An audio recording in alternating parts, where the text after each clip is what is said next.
Sorry about that. God damn updates. And welcome, ladies and gentlemen, to the monastery. I am your one and only gaming monk, better known as Mildra. Not doing the full spiel again because I was muted, so it threw me off my stuff. Blame OBS doing the whole default thing on an update. Welcome to the updated monastery. And with me tonight is a returning good brother. Previously, he was on for the original Kickstarter for the Red Die system, which congrats on getting that out into the wild. Thank you. And now is back with a double feature of expansions: expanded magics and expanded beasts. Yes. Because, you can't have just one game book.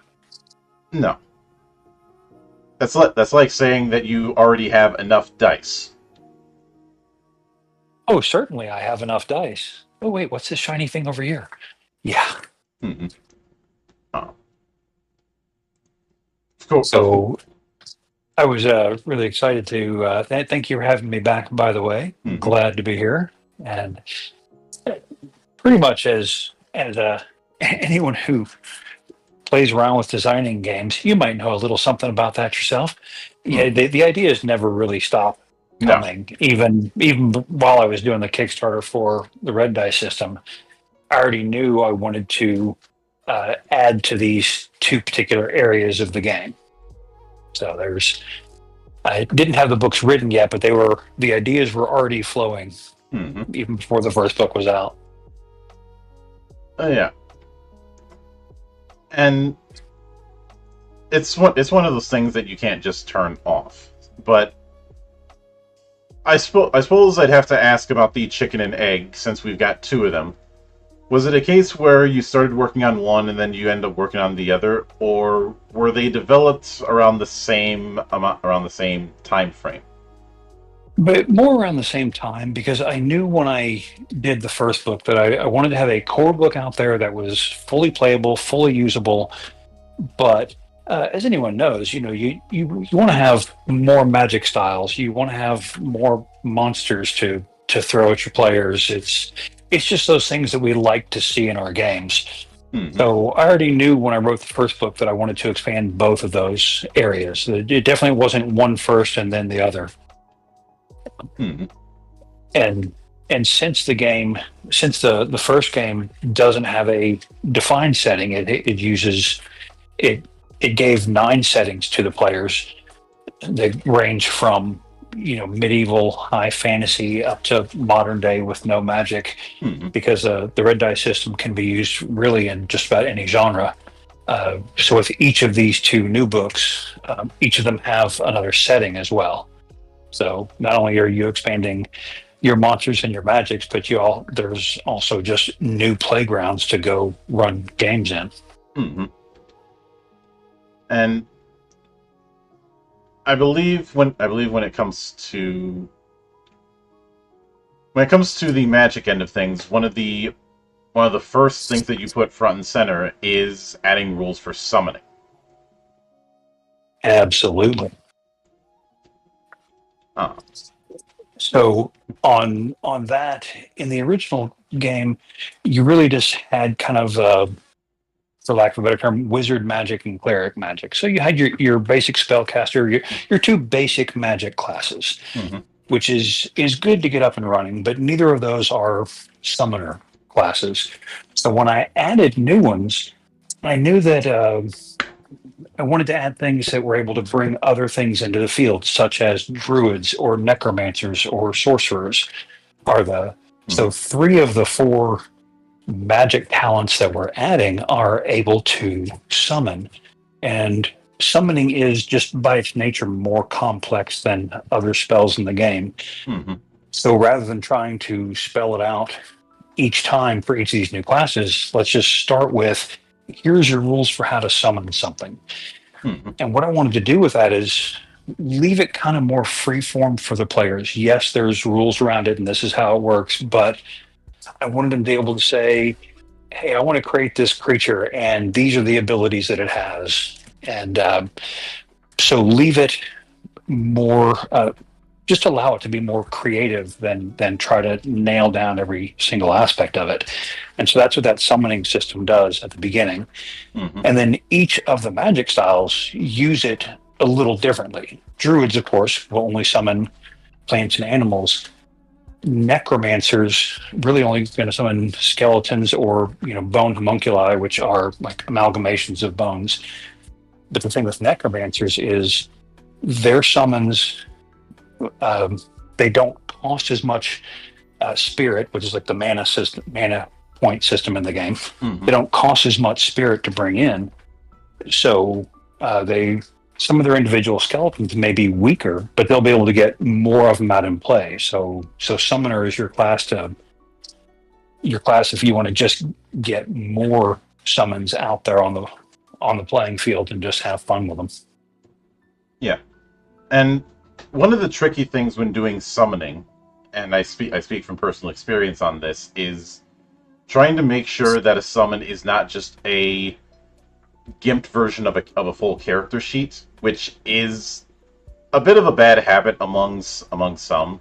even people at a higher professional grade fall into this trap of treating summons like a with the same stat setup as as either a monster or a companion character, and any way you slice it, that's adding another character sheet for a character to manage.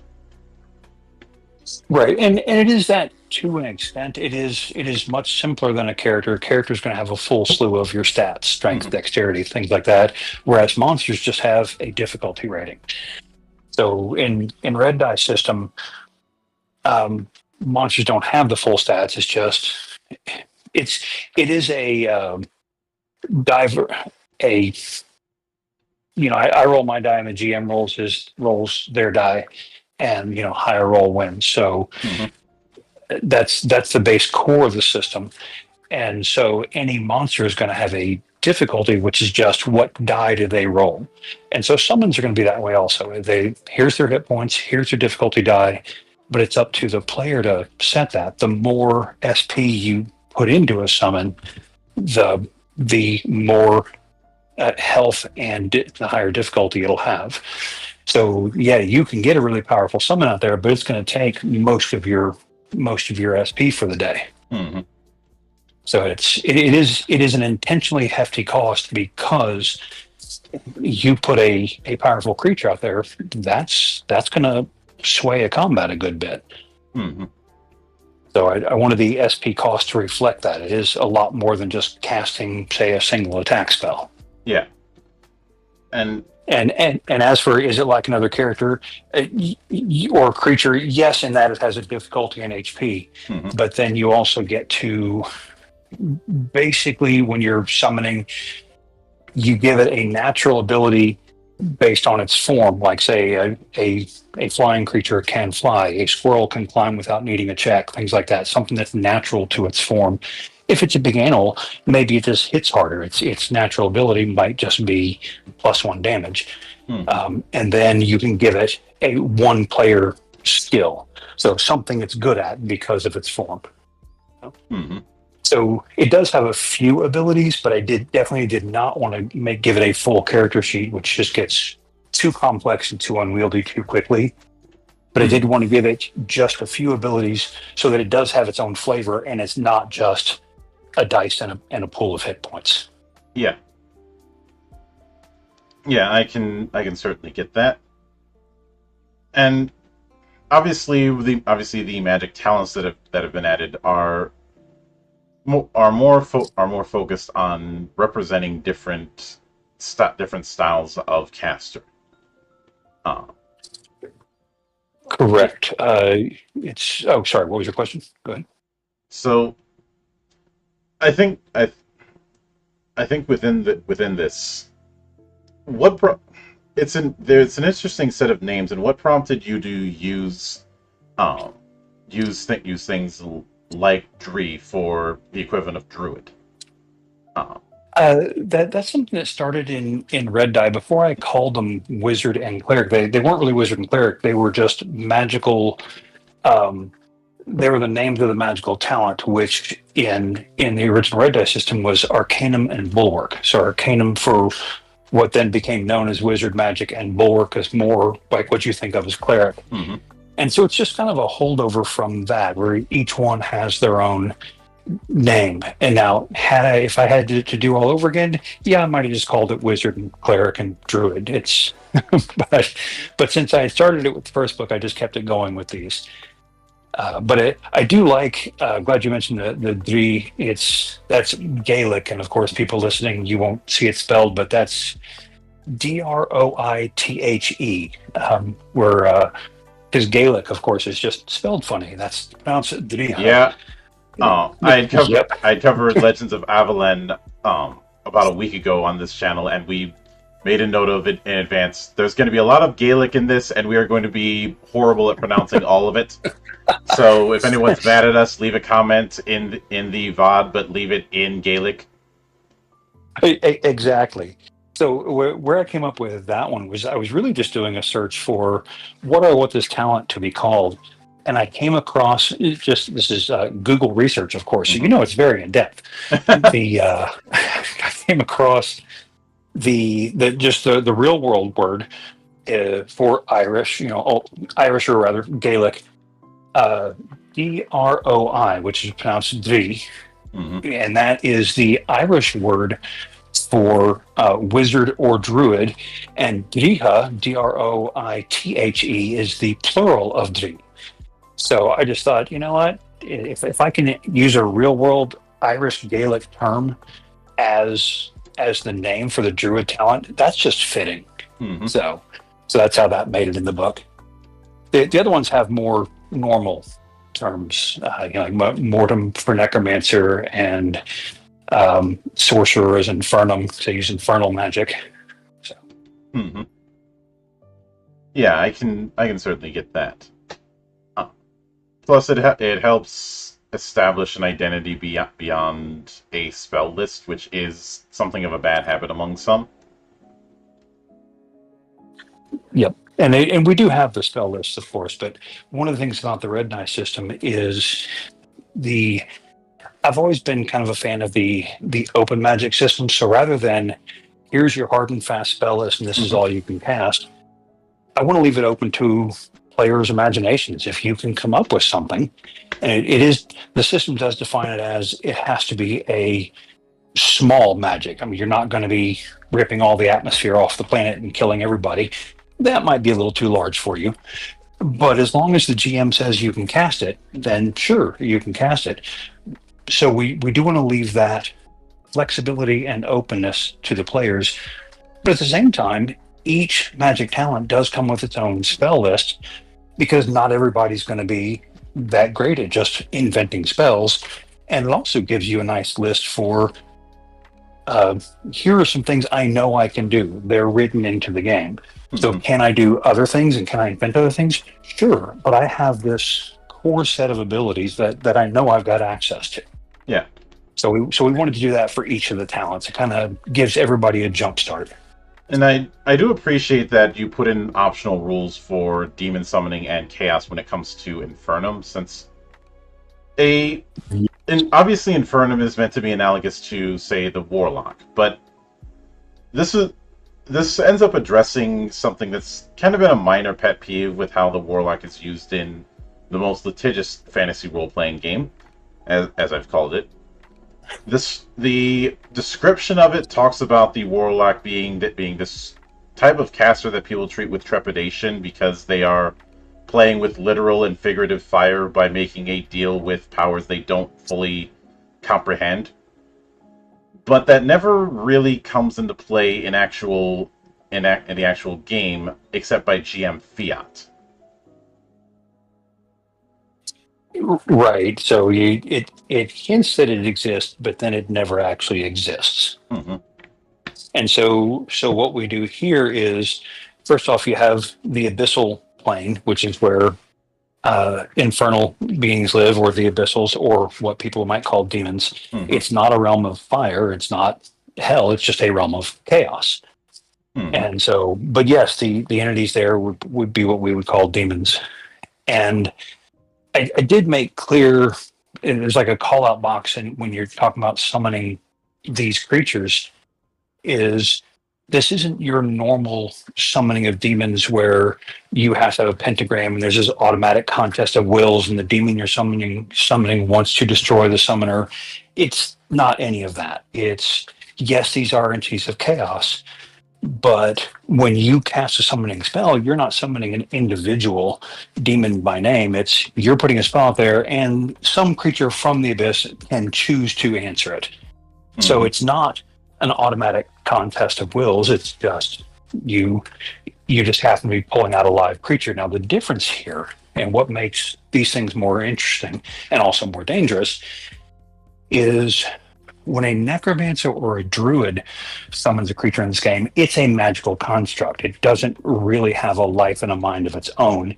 It will last for that day, and then when you rest and recuperate your HP and SP at the end of the day, that creature will just dissipate. Hmm. And so it's not really a truly living entity in that sense. when you're summoning, when an Infernum caster is summoning a demon, what they're doing is creating a magical body that then a truly living entity is coming in and inhabiting. And that entity can't be killed. You destroy the body, it just goes back to the abyss. Yeah. But that does mean this thing comes with its own will, its own intelligence, and that does make them more powerful because Infernum summons are the only ones that can use magic. Other summons can't. Now, they're limited to just arcanum magic, which is wizards. But yes, they can cast spells. Other summons can't. It also means you get to give them one extra non-combat ability because they come with their own experience. Mm-hmm. That makes Infernum summons more powerful than other summons. Mm-hmm. The downside to that is, and this is where that randomness and chaos comes in, they are their own creatures. They don't have to do what you say. And the game does specify, hey, GM, don't always make the summon creature go against the wizards. And they, the player just wouldn't want to use summoning if you did that. It would, but every now and then you do want to throw in some kind of problems. Just because this is a living thing, it's more powerful. Therefore, sometimes it's going to have its own will. So have fun with that. Use it to add to your story. Yeah, and obviously, in addition to those other spellcasting types, you also brought in alchemy, and since that is going to involve making potions, that's another that is going to involve item creation, and that's another one of those things that is tricky to do for some, and in a lot of cases, item creation becomes this very, very overwrought thing. Stare at a page for quite a while and think, this page needs to be filled up with magic items, and it still isn't. Why is it not filled up with magic items yet? So some days it's just hard to come up with those. But yes, the alchemist, first off, that entire chapter is an optional because it is more complex than other magic types. So I made it an optional so that if people want to use it, great. But I don't want anybody to feel they need to put that in there because of its extra complexity. Yeah. But then when I created more magic items, so the magic items chapter adds something like 75 new magic items to the game, about 25 of which are potions. So much goodness for the alchemist to play with there. And I do need to make a special call out there. I have a playtest group, and when I was first writing this, when I was getting to the magic items section, I asked, hey, does anybody want to add a few items to the magic items chapter? And one of my players didn't just give me a few items, he gave me a few pages of items. He just went to town. And so honestly, most of the potions were his. He just did a fantastic job just coming up with so many magic items. Yeah. He had a lot of fun with it. He'd probably get a kick out of, I'm not sure if I told you about this the last time I had you on, a particular magic item trap that I had made in my early days called the up button. Oh, do tell. What does the up button do? The up button is this was from the first time I played a rogue, and I had said I do not want to be the sneaky rogue. I want to be the trap maker. I want to be making traps like this is a Chuck Jones cartoon. is what I told my GM. And one of the things I came out with that he unfortunately let me get away with was a rune trap he could make on the fly called the up button. After you write the rune on some parchment, you put it down on solid ground, and the 5-foot square where that thing is on is considered armed. When somebody steps on the thing, they go up, straight up. So it's a gravity reversal trap.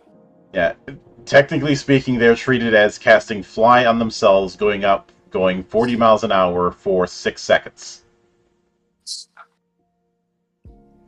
Oh, and then after that 6 seconds, that's a long way to come back down. Well, what ended up happening is at the end of the campaign, we're up against a dragon in a cave that is lined with adamantite, which, as you are no doubt aware, adamantite does not budge for anything. And the dragon steps on my trap, and the GM's going to goes, okay, he hits the ceiling, then he's coming back down. I'm like, no, he's not. It hasn't been 6 seconds yet. He's like, but that's adamantite. He's not breaking through that. And I had said, the spell does not care. Yeah, he's just stuck to the ceiling for a round. No, he wasn't stuck to the ceiling. The spell said he has to keep going up. So, you ever see a car in a compactor? Because that's basically what happened. It went splort. Mm-hmm. I'm guessing the GM nerfed your trap after that. When No, he had us all do Constitution rolls to see who was going to keep their lunch. But surprisingly, he didn't nerf it because, technically speaking, I didn't break any rules. right, but you did make something that can get rid of his most powerful things without breaking a sweat. If it had just been in the air, then it wouldn't have been a problem. I think he let me get away with it because he realized he had walked into that thing himself. You know, like Sideshow Bob walking into rakes. So I think that's why I got away with it. On the plus side, nobody in the nearby town had to worry about meat for about 3 months. Well, that's good. I hope dragon is tasty. But of course, I would be remiss if I didn't point out the little reference that your artist Rick Hershey had put in for the alchemist section. Which reference is that? Channeling Reanimator.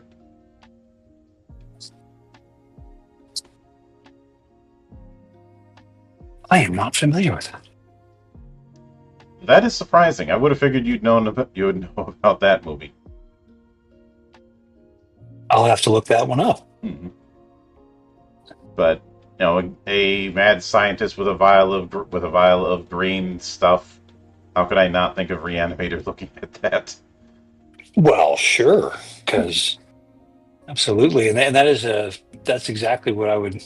Yeah, that is a nice vial of green goop he's got there. But see, now I want to go add some reanimation to this. Well, that's what we have the necromancer for. Mm-hmm. That works. Oh yeah. Now, when it comes to the sample setting, you've got in Expanded Magics, where all is magic being this alternate 1920s. Was that one that was born out of your own playtests, or how did that setting come to be? That came out of I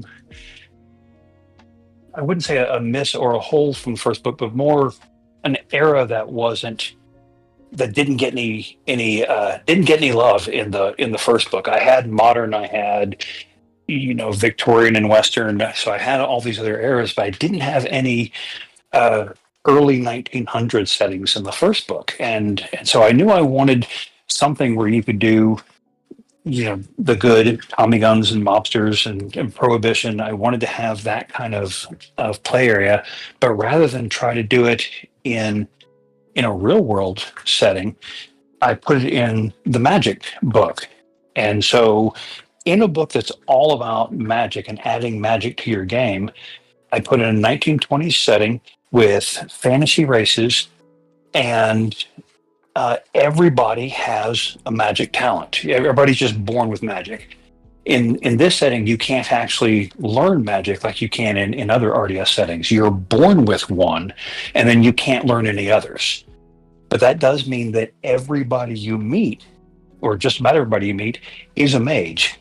Everybody's got magic. It actually made a lot of fun for playtesting, because not only does everybody have magic, but we've also added all the different people had summons. So there were summoned creatures running around everywhere. RDS is really good about using buffs and debuffs. So the combat system can be quick and fast, but also you have these really good, effective buffs and debuffs that anybody can use, magic or not. But when you have magic, there's just more of them going on. So we actually found when we were playing this setting that it is actually more complex than any other RDS setting because of all the extra magic. And we didn't want to change that because it is fun. It's a good setting. But we did put a disclaimer at the beginning of it that basically says, hey, if you're new to RDS, you probably don't want to start with this one. Because of all these factors, it is more complex to play.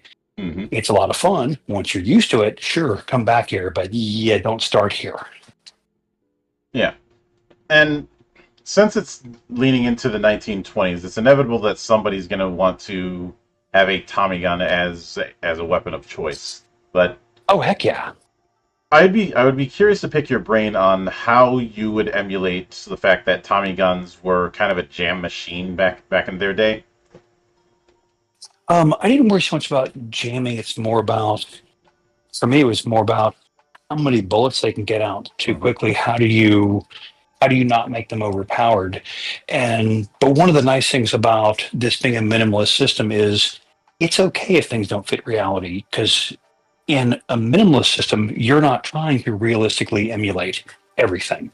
Let's just get out there, keep it fairly simple, keep it light, keep it fun.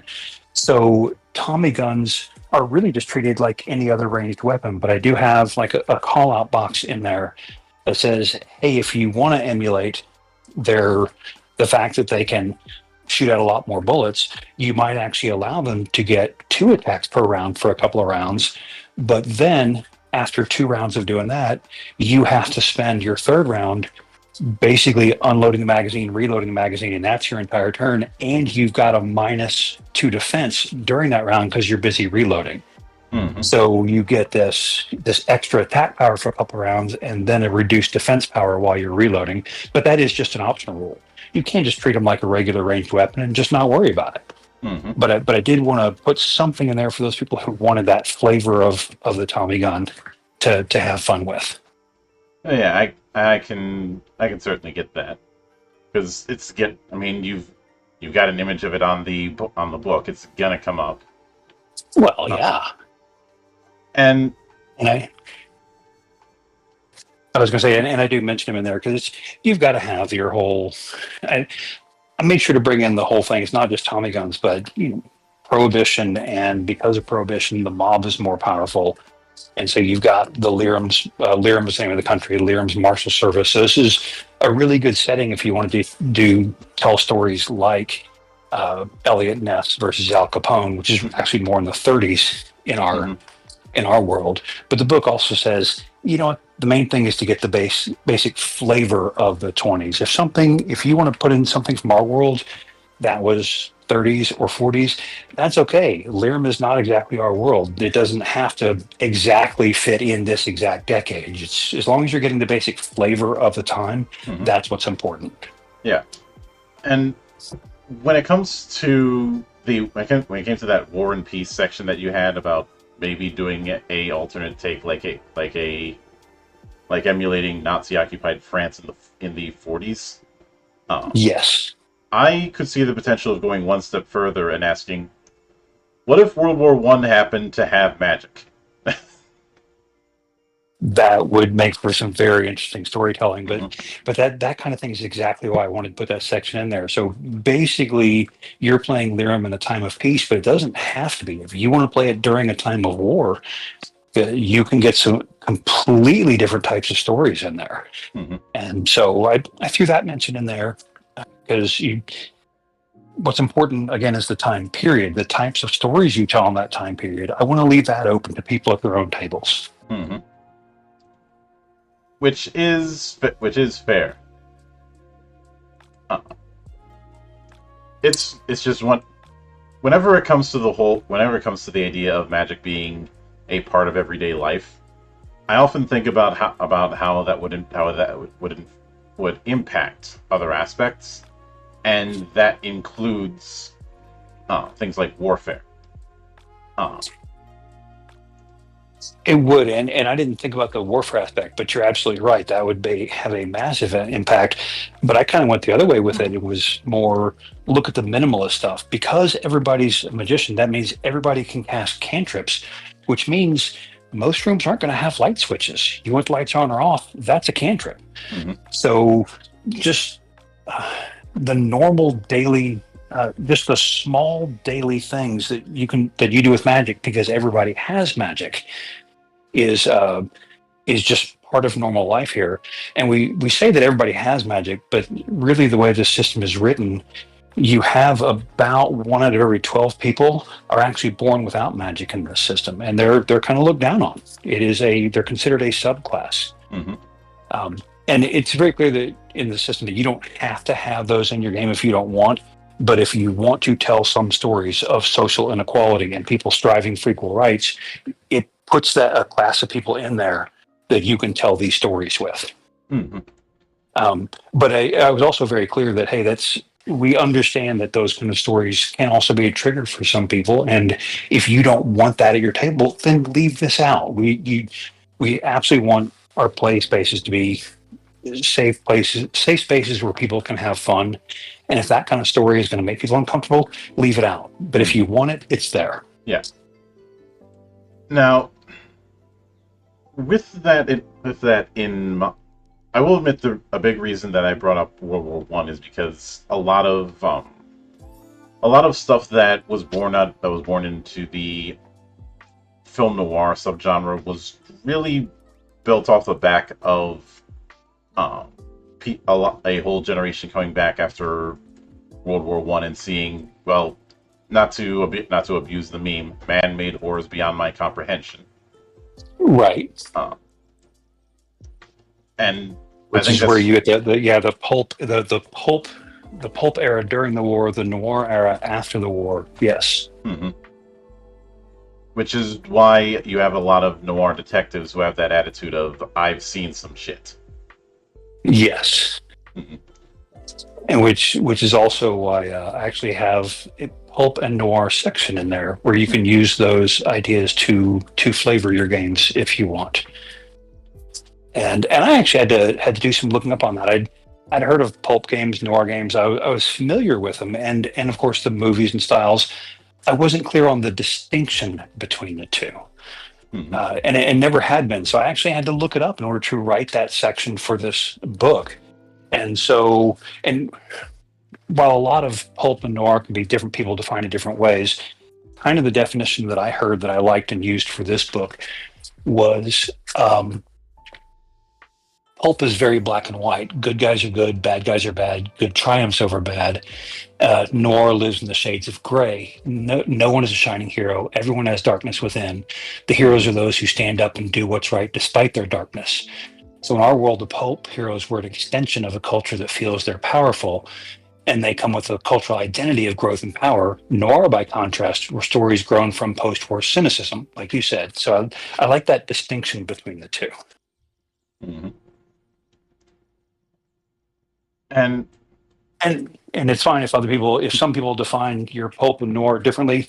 Hey, that's great. Like I said, I got different definitions when I was out there trying to research the two, but that's kind of the one that resonated with me. Mm-hmm. I can get that. Now, when it comes to the bestiary, obviously there's a bunch of new types, but you also are including some new rules, things like environmental effects, or if you need to have a horde out there, how that can be done.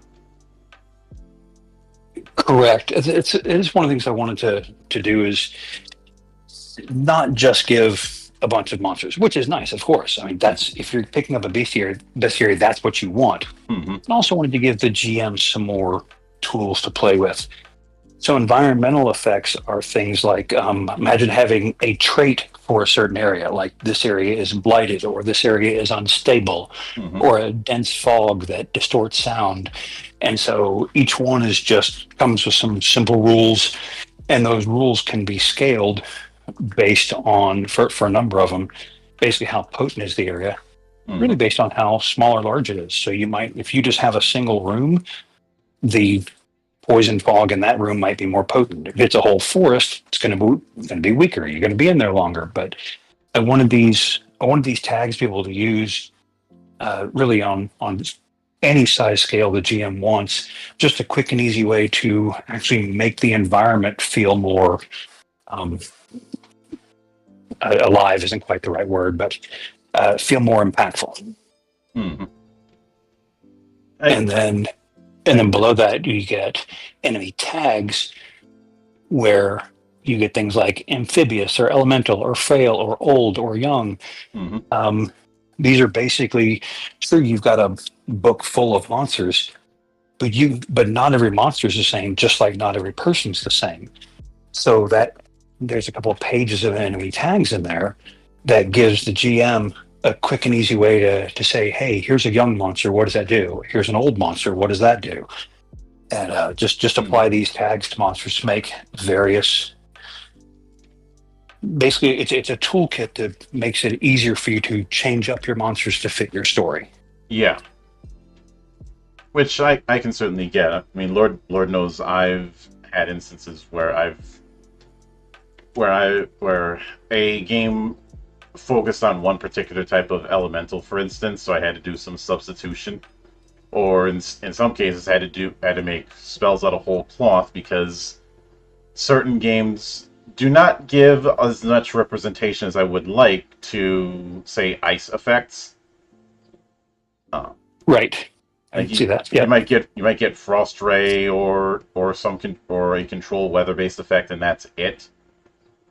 So if somebody's whole theme is magic themed around winter, they don't have a lot to go. They don't have a lot to go on in that kind of affair.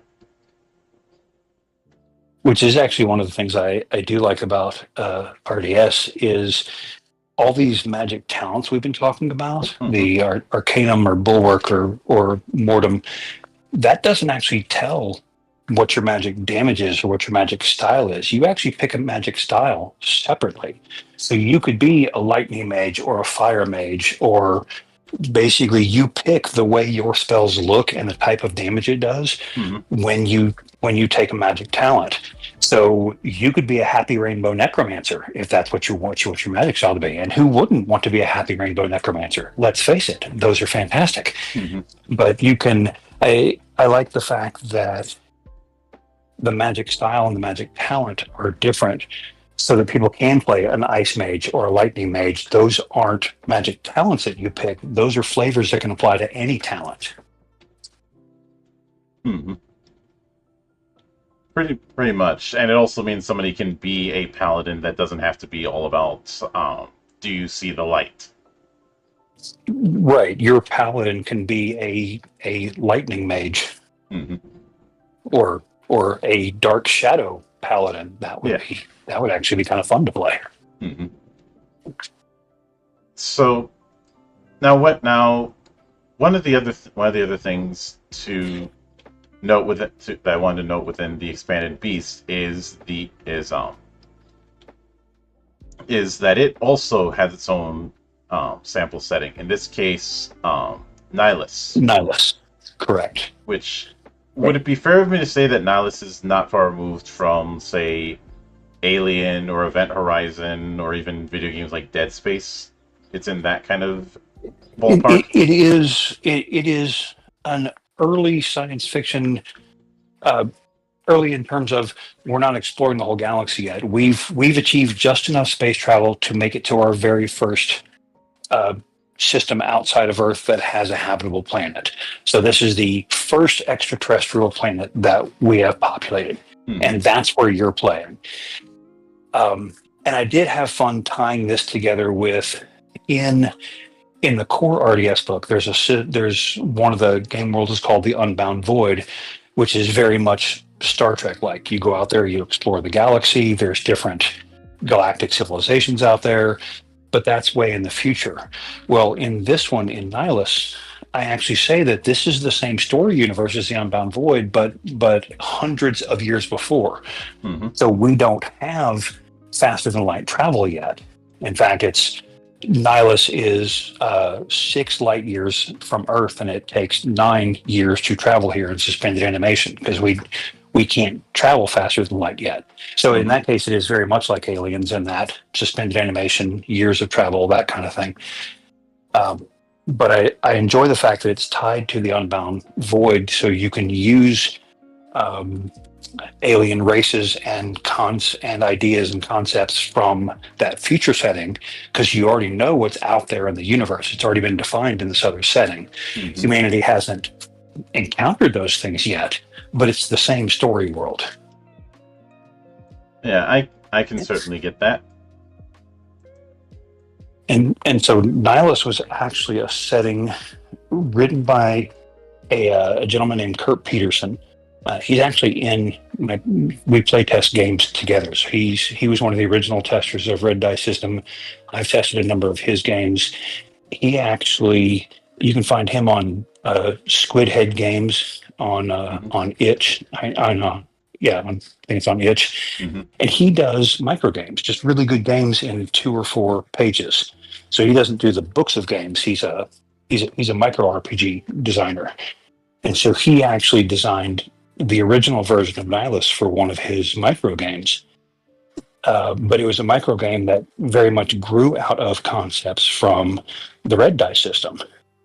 And so it kind of worked both ways. He built a game out of concepts from the Red Dice System, and then the setting he put with that, I put back into the Red Dice System, which makes it sound like we're both plagiarizing each other. But no, we game together, and there's a whole lot of, since we're both game designers, oh, that's fantastic. That worked great in this game over here. Mind if I borrow that? No, you go right ahead.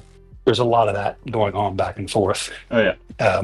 In fact, the next thing I want to write for RDS is a world book, and it's another setting that he had designed, but it wasn't going to do anything with. But I had a lot of fun writing Nihilus and expanding on. Since he wrote it for microgame, it was much smaller when he gave it to me. I had a lot of fun expanding it out to what you see in this book. Mm-hmm. And I know I made some film references before, but I suppose another one I could throw in is things like 2001 or Space 1999. You know, both being very, very grounded science fiction works. Which you do get a lot of that in Nihilus. It's not the heavy far future science fiction. It's more that in between era. It's kind of like what you get in The Expanse. Humanity has advanced a good bit, but we're not this galactic civilization yet. We don't have laser pistols yet. We have the guns in Nihilus are Gauss guns, so just magnetically projected slugs. Rail guns, basically, yeah. And so I like the fact that it's that in between science fiction that you can see technology growing, but you're not into the far future stuff yet. Mm-hmm. And I do like that. And if you've never read The Expanse, the authors there do a fantastic job of nailing that in between era where we're just reaching the point where we can explore our own solar system, but haven't gone beyond that yet. And those are really, really well done books. Mm-hmm. I have had some of my colleagues bully me into. I think I read the first book of The Expanse at one point, and some of my colleagues have been bullying me into watching the TV series. They're both enjoyable. Mm-hmm. Yes, I've done both the TV series and the books, but I enjoy the books more. Yeah. I know that it is getting the video game treatment by Owlcat in the future. Oh, I had not heard that. That'll be fun. Yeah, Owlcat Games, the same people who did the Pathfinder and 40K RPGs we've seen over the last few years, okay, are going to be tackling The Expanse at some point in the future. And given their track record, I think they will be able to do a good job with it. And it'll be interesting to see which part of the series they do, because I don't want to give anything away, but basically over the 9 books of the series, things change for humanity drastically. What you see in the later books is nowhere near what's happening in the earlier books. So I'll be curious to see where they put it in that timeline. Well, the subtitle for it is Osiris Reborn, if that gives you any hints. Been too long since I've read them, so I'm not sure about that one. Yeah. But obviously it only got announced proper about a month ago. So any further details? It might be a day or two. I'm not expecting it for at least a year and a half. Uh, all we had So was just a I, little bit of gameplay footage in the reveal that they showed, just enough for me to say this is probably going to fill the Mass Effect shaped void in my cold, withered heart. Um, but so it's a nice. I had a nice misread in Nihilus since I did get the setting from Kurt Peterson. yep. Uh, so it's humanity's first time on a new planet. He had the first city they had built as Newtown. Well, I misread that as Newton, and I thought, man, that's a great nod to Sir Isaac Newton in a sci-fi setting. And it wasn't until later that I realized I had misread what he wrote. And when I told Kurt about it, he says, "Oh, that's fantastic! I'm changing the name." So The it is greatest now Newton. Yeah, the greatest innovations in the history of mankind were done by people who had no idea what they were doing. Pretty much. So yes, we stumbled into a name change, and it was Hmm. great. And oh, there's plenty of that throughout history. The the fact that there is a brand of steaks called No Name Steaks should tell you everything on that front. Uh, and it's only called that because when somebody asked the guy who made it what the name of the steak was, he was like, "Doesn't have a name. Call it what you want." It's just steak. Why do you need a name? Steak is Yeah. steak. Hmm. And thus No Name Steaks was born and it stuck. So, but hell, the post-it note it's probably the biggest case of a accidental invention. Yes, they were actually trying to make a super glue, but it didn't stick worth crap. And so they used it for post-it notes, and it's one of their best sellers. Hmm.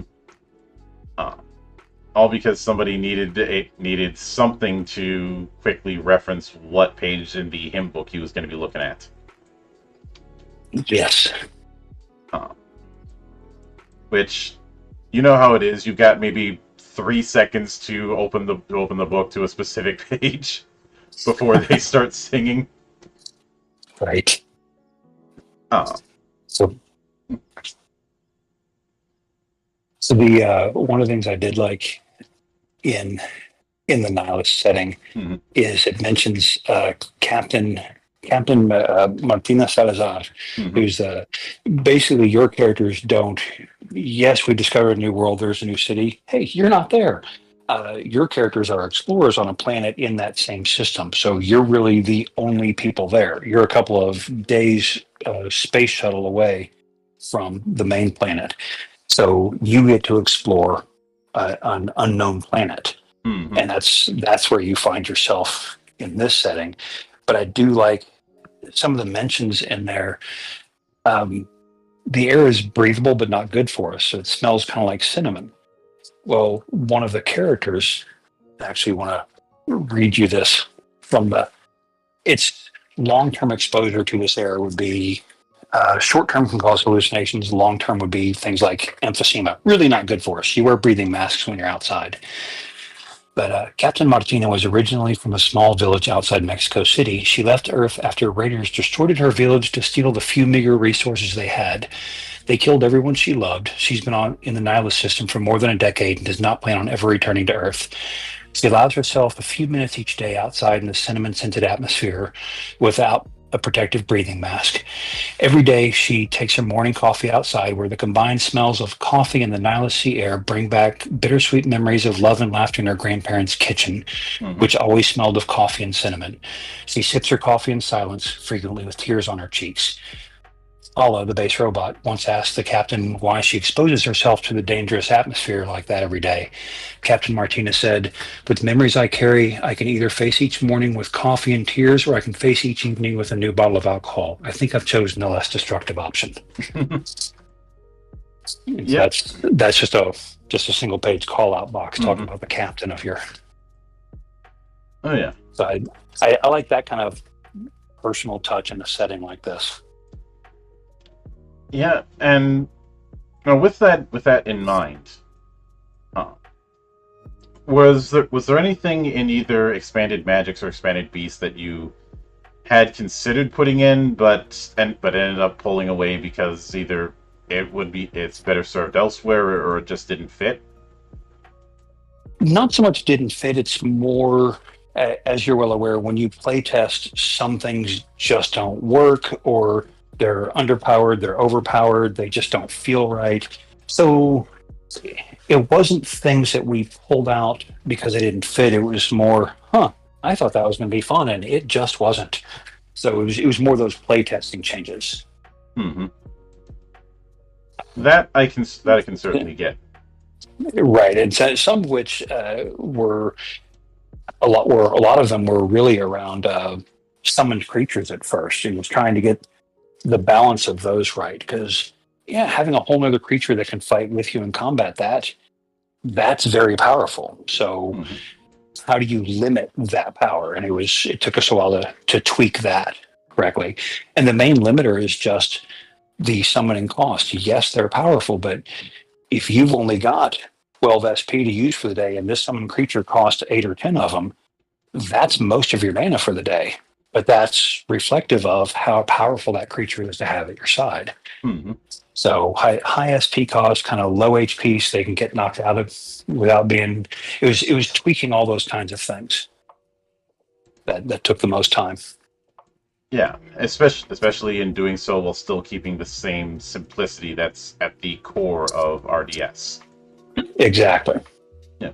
So. And also that I tend to over design things. I might be just a smidge verbose sometimes when I'm making spells. So it was a matter of cutting back things because they were too complex to the table. You want things to be fast and simple, and some of the spells I designed just weren't. So yeah, some of those things had to be pulled back.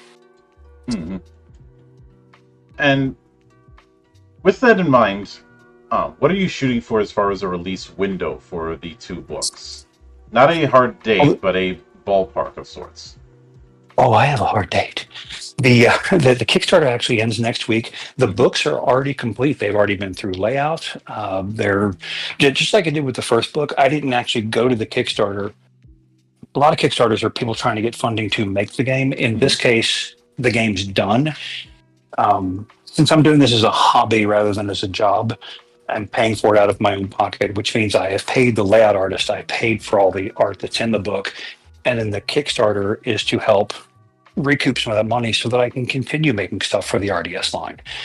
So, with that in mind, since the books are already complete, Hmm. when the Kickstarter ends, I think next Thursday, like 8 days from now, 9 days, I can't count, whatever, next week, um, about a week or two later, when Kickstarter releases the funds to me, as soon as that's done, the backers will immediately get the fulfillment will be through Drive Through RPG, and so they will get the PDF, uh, basically the links to go download the PDFs for free from Drive Through RPG.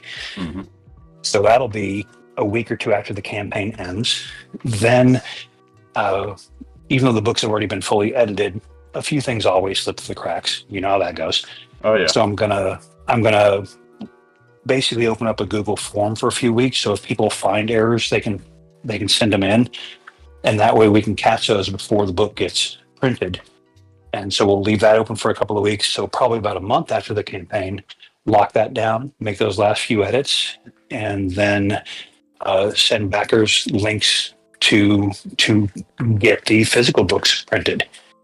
Now, Hmm. the way this campaign works, just like the first one, rather than me doing a print run and then getting it shipped and shipping out to everybody, these are print on demand, an at cost print on demand code, which means you actually put the order in at Drive Through RPG and then you pay for the cost of printing.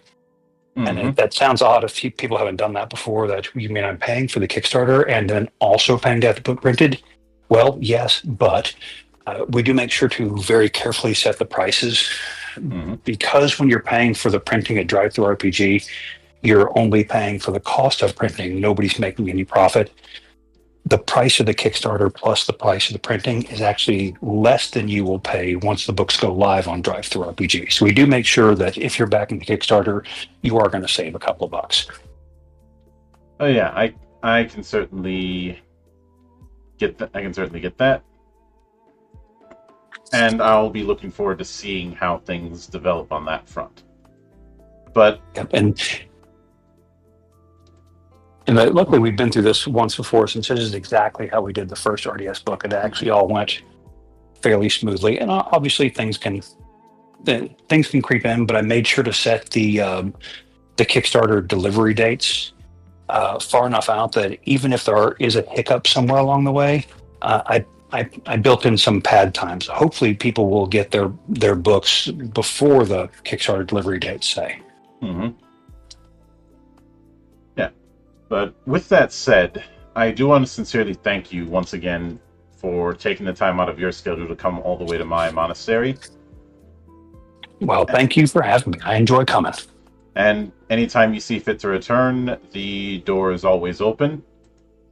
As I often say around here, drinking is not mandatory, but it is encouraged.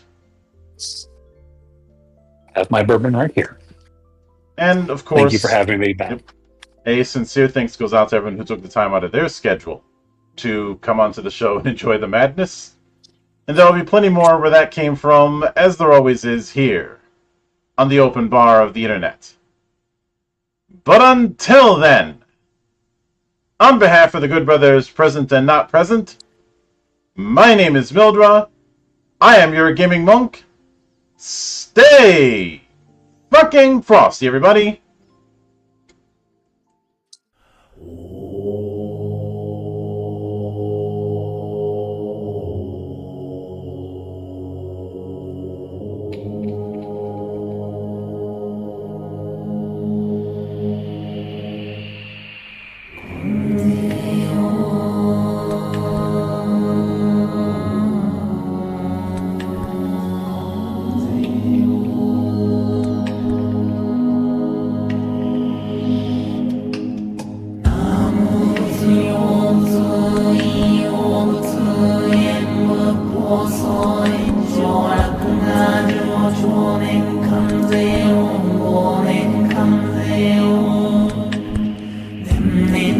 subscribe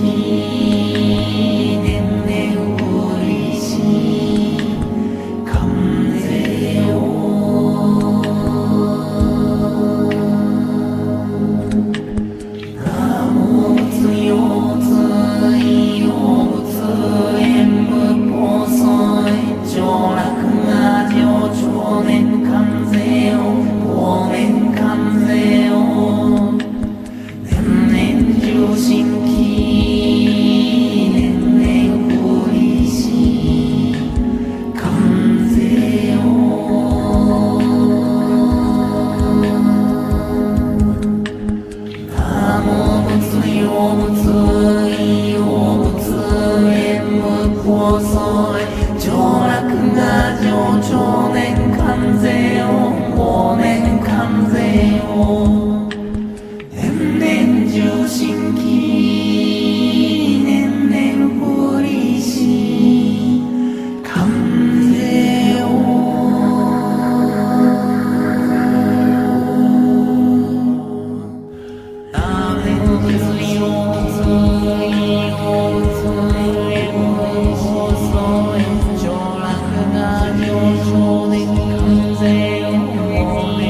常年関税を忘年関税を年々上新規年々不利し関税を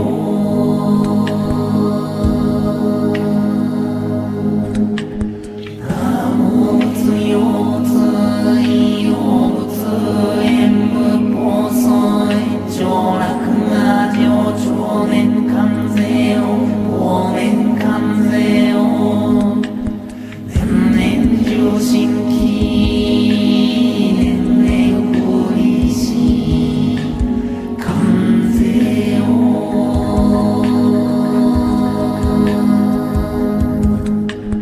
多物物用物異用物演武法損上落が上長年関税を忘年関税を年々重新規